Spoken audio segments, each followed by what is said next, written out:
Hi everyone.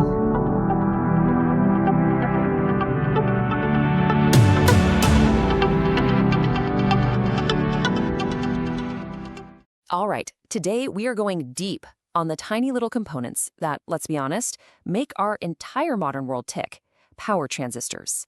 We're going to demystify the BJT, the MOSFET, and the IGBT. We'll break down how they work, where they really shine, and, most importantly, how you can pick the absolute perfect one for your next project. Have you ever stopped to think about how a tiny little microcontroller, like an Arduino, running on just a few milliamps, can control something huge? Like a powerful motor, a massive array of LEDs, or even the drive system in an electric car? I mean, how do we possibly bridge that enormous gap between the world of microamps and the world of, hundreds of amps? Well, the answer comes down to one of the most important inventions of the 20th century, the transistor. At its heart, it's an electronic switch. It's the gatekeeper that lets a tiny little signal control a much, much bigger flow of power. Okay, let's get into the fundamentals. Before we start comparing the different players in the game, we really need to get a handle on the one job they all share: acting as that electronic switch. It's really a pretty simple two-step dance. First, you send a small control signal to one of its pins. That's like flipping the light switch. And that signal then opens the floodgates, letting a huge current rush through two other pins, which powers up your device. Now, the real magic, the part that separates all these different types of transistors, is in how that little control signal gets the job done. So let's meet the two heavyweights, the two most popular kinds of transistors that you're going to find in pretty much any hobbyist project and a ton of commercial stuff too. They both accomplish the same goal, but they go about it in completely different ways. First up, we've got the classic, the bipolar junction transistor, or BJT for short. Now, the key thing to remember here is that it is a current-controlled device. The best analogy is to think of a spring-loaded water valve. To keep that main pipe flowing at full blast, you have to constantly push on the valve, right? Well, the BJT is the same. It needs a continuous, small flow of current into its control pin, called the base, to stay on. And on the other side of the ring, we have the MOSFET. This one's a whole different beast. It's a voltage-controlled device. So going back to our water analogy, this valve is less like a spring-loaded button and more like a simple lever. You just apply a voltage to its gate to flip that lever to the on position, and it just stays there. It doesn't need a continuous flow of anything to stay open, just that initial voltage to tell it what to do. Okay, so this is the absolute crucial difference. The BJT needs that constant little sip of current to stay on, kind of like holding down that spring-loaded valve. The MOSFET, on the other hand, just needs to see a voltage on its gate, like flipping that lever and walking away. Now, this might sound like a tiny detail, but trust me, it has massive, massive implications for power efficiency. And that brings us to a really key insight somebody posted on Reddit. That constant sip of current that the BJT needs, that's not free. That's wasted energy, and it just bleeds off as heat. Now, if you're plugged into the wall, who cares, right? But if you're building a battery-powered project where every single milliamp counts, well, it's a huge deal. And that right there, that whole lever versus spring-loaded valve thing, is exactly why MOSFETs have become the absolute go-to choice for any application where power efficiency is a top priority. Because they don't draw current just to stay on. They waste way less energy. And that means your batteries last a whole lot longer. So we've established that MOSFETs are fantastic for efficiency. But what happens when you need to switch really, really high voltages and currents? We're talking about industrial-scale motors, or even the powertrain of an electric vehicle.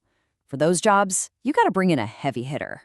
And that heavy hitter is the IGBT, the insulated gate bipolar transistor. This thing is a super clever hybrid. It literally takes the best of both worlds. It uses the easy, efficient voltage control of a MOSFET on its input, that's its gate, but then it uses the high current, high voltage muscle of a BJT on its output. It is purpose-built for one thing: handling an absolutely insane amount of power. And once you know what they are, you start seeing them everywhere. That big power is being wrangled. They are the absolute heart of the motor controllers in electric cars, the variable frequency drives that run giant factory machines, and even in stuff you might have at home, like induction stovetops and arc welders. Okay, so we've met our three main contenders: the old-school BJT, the efficient MOSFET, and the powerhouse IGBT. So when you're sitting at your workbench staring at a schematic, how do you actually decide which one to use? Well, this table really lays out all the trade-offs. Just look at the voltage and current readings. The IGBT is the undisputed king of the hill for high-power jobs, no question. But then look down at switching speed. The MOSFET is the speed demon here, switching in nanoseconds. That's why it's perfect for things like high-frequency power supplies. So where does the BJT fit in? Well, look at the cost. It's often the cheapest and simplest option for lower power stuff where blistering speed and crazy efficiency just aren't your top priorities. So your choice really comes down to what you need most: brute force power, lightning fast speed, or just a low-cost solution. Now, picking the right type of transistor, that's only step one. If you want to avoid letting out that magic smoke that we all dread, you have to make sure you're operating it within its specified safe limits. Inside every single transistor's datasheet, you will find a chart that looks something like this. It's called the Safe Operating Area, or SOA, and I want you to think of it as your single most important guide. It's basically a safety map that shows you all the combinations of voltage and current where the device can run without, well, blowing itself up. So let's quickly break down this map. This safe zone in the middle is boxed in by a few different boundaries. You've got your hard limits, like maximum voltage and maximum current. You can't cross those. But the two you really need to watch are the thermal limit, which is all about how much heat it can get rid of before it literally cooks itself, and this other tricky one called secondary breakdown, which is a nasty failure mode where all the current can dangerously focus on one tiny spot and cause a catastrophic failure. Staying inside all these lines is everything. But here's the catch, and this is the part that gets a lot of people into trouble. The safe operating area that they print in the datasheet, it's almost always for a device that's sitting at a nice cool 25 degrees Celsius, basically room temperature. But as soon as that transistor starts working, it generates heat, and as it gets hotter, that nice big safe area, it starts to shrink. This is a concept called temperature derating. This chart shows you a typical derating curve. Look, at 25 degrees C, it can handle 100% of its rated power. But see what happens when it heats up to 75 degrees C? Its ability to get rid of heat has already dropped down to just 60% of its maximum. The hotter this thing gets, the less power it can safely handle. Period. And this image just brilliantly illustrates the real-world impact. That solid blue line? That's your safe zone at a comfortable 25 degrees. But that dashed blue line, that's your new, much smaller safe area once things heat up to 75 degrees. You see how an operating point that was perfectly safe when it was cool might suddenly be way out in the danger zone when it's running inside a hot project box? So the number one thing to take away from this is simple, but it is absolutely vital. Don't just look at the main SOA chart and call it a day.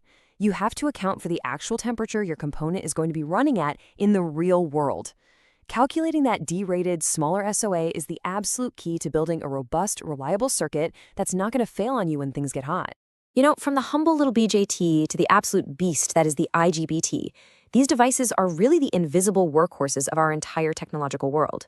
But as we keep pushing for more efficient electric cars, smarter power grids, and smaller electronics, the demands we put on these switches are just going to keep growing. It really makes you wonder, what's next? What kind of innovations in materials or design will define the next generation of power transistors?